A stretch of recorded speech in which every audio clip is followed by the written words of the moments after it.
નમસ્કાર સૌ મિત્રોને મારા આજના વિડીયોની અંદર આપ સૌનું હાર્દિક સ્વાગત છે। મિત્રો, કચ્છ સ્પેશિયલ ભરતી ધોરણ 1 થી 5નું જે સંભવિત મેરિટ છે એ આપણે ગઈકાલના વિડીયોમાં જોયું હતું, પણ એ વિડીયોની અંદર જે કેટેગરીમાં જેટલા ઉમેદવારો લાગ્યા એ પછી કેટેગરીના જે ઉમેદવારો છે એ જનરલનો ક્રાઇટેરિયા ધરાવતા હોય અને એ ઉમેદવારો જનરલમાં ગયા હોય એ ઉમેદવારોને બાદ નહોતા કર્યા।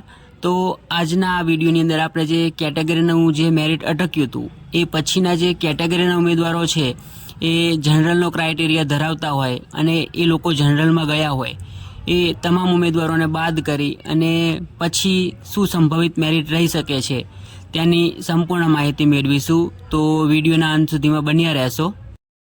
સૌપ્રથમ વાત કરીએ આપણે કુલ ભરાયેલ ફોર્મની, તો એક વાત ધ્યાને લેશો કે આ જે સંખ્યા દર્શાવી છે તે સંખ્યામાંથી મેં જે પીએમએલ છે એ પીએમએલમાં જે સામાન્ય ભરતીમાં જે ઉમેદવારો લાગી ગયા છે તે તમામ ઉમેદવારોને મેં આ તમામ કેટેગરીમાંથી કાઢી નાખેલા છે અને એ બાદ જે ઉમેદવારો વધેલા છે એ ઉમેદવારો છે। તો ઓપનમાં 145, એસસીમાં 923, એસટીમાં 58, ઓબીસીમાં 2942 અને ઈડબ્લ્યુએસમાં 372 ફોર્મ છે। આમ કુલ પીએચને બાદ કરતા અને જે સામાન્ય ભરતીમાં લાગી ગયા છે એમને બાદ કરતા 4440 ફોર્મ છે એ કચ્છ સ્પેશિયલ ધોરણ 1 થી 5ની ભરતી છે એમાં ભરાયેલા છે। તો હવે આપણે આગળ વાત કરીએ કે જે ઉમેદવારો છે એ ઉમેદવારો સામાન્ય ભરતીની અંદર કેટેગરીની જે જગ્યાઓ છે એ ભરાઈ ગઈ એ પછી પણ જે કેટેગરીના ઉમેદવારો છે અને એ જનરલનો ક્રાઇટેરિયા ધરાવતા હોય તો એ લોકો છે એ જનરલની સીટ ઉપર પોતાની જિલ્લા પસંદગી કરેલ અને સ્થળ પસંદગી કરી અને નોકરી પર હાજર થયેલ છે।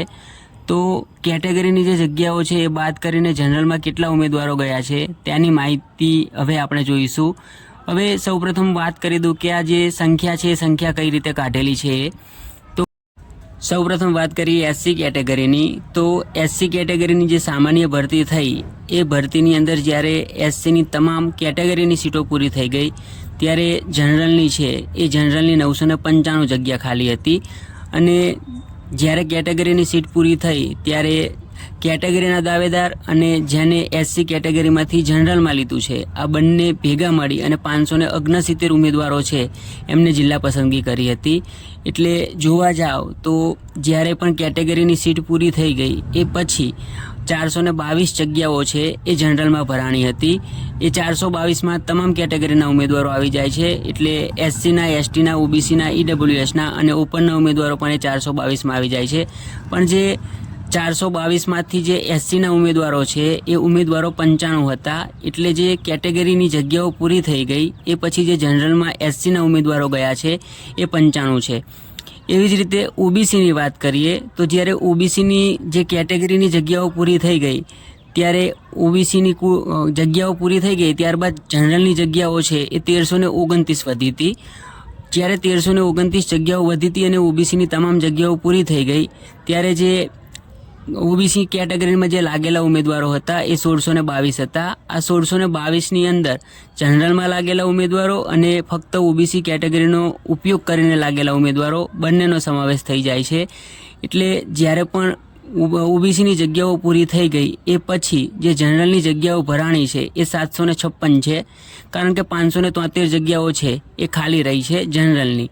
એટલે જ્યારે પણ ઉમેદવારો ઓબીસીના પૂરા થઈ ગયા એ પછી જનરલની કુલ 756 જગ્યાઓ ભરાણી છે। આ 756 જગ્યાની અંદર તમામ કેટેગરીના ઉમેદવારો આવી જાય છે અને જે ઓબીસીના ઉમેદવારો છે એ 480 છે જે કેટેગરીની સીટો પૂરી થઈ ગઈ એ પછી જનરલમાં ગયા હોય। તો હવે આગળ આપણે વાત કરીએ કે સેફ ઝોન કયો હોઈ શકે કેટેગરી વાઇઝ। એસસીમાં જેનો 578મો મેરિટ નંબર છે કચ્છ સ્પેશિયલ ભરતીની અંદર એ સેફ ઝોનની અંદર આવે છે। ઓબીસીમાં જેનો 1806 મેરિટ નંબર છે એ સેફ ઝોનની અંદર આવે છે। ઈડબ્લ્યુએસ કેટેગરીમાં 503 નંબર સુધી આવે છે, પણ ઈડબ્લ્યુએસ કેટેગરીમાં 503 ફોર્મ ભરાણા જ નથી, એટલે જે ઈડબ્લ્યુએસ કેટેગરીમાં જેટલા પણ કચ્છ સ્પેશિયલ ભરતીની અંદર ફોર્મ ભરાણા છે તે તમામ ઉમેદવારો છે એ કચ્છ ભરતીની અંદર લાગી જશે, કારણ કે જે ફોર્મ ભરાણા છે એમાંથી જો જેટલા પણ સામાન્ય ભરતીની અંદર લાગેલા છે એ ફોર્મને આપણે કાઢી નાખીએ તો ઈડબ્લ્યુએસ કેટેગરીની અંદર એટલા ફોર્મ રહેતા જ નથી જેટલા સામે જગ્યાઓ છે। એટલે ઈડબ્લ્યુએસ કેટેગરીના તમામ ઉમેદવારો છે જે કચ્છ સ્પેશિયલ ભરતીની અંદર ફોર્મ ભરેલા છે તે તમામ ઉમેદવારો કચ્છ સ્પેશિયલ ભરતીની અંદર લાગી જવાના છે.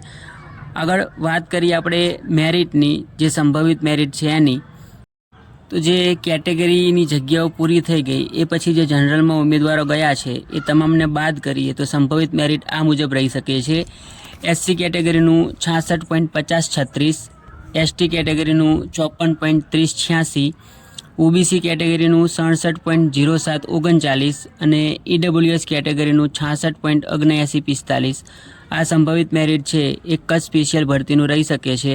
મિત્રો, હવે આ મેરિટમાંથી જે સામાન્ય ભરતીમાં લાગેલા છે એ તમામ ઉમેદવારોને પણ બાદ કરી દીધા છે અને સામાન્ય ભરતીમાં જે જનરલની સીટ ઉપર જેટલા પણ કેટેગરીના ઉમેદવારોએ કેટેગરીની સીટ પૂર્ણ થઈ ગયા બાદ જેમને જિલ્લા પસંદગી કરી છે જનરલ ઉપર, એ તમામને પણ આમાંથી બાદ કરી દીધા છે.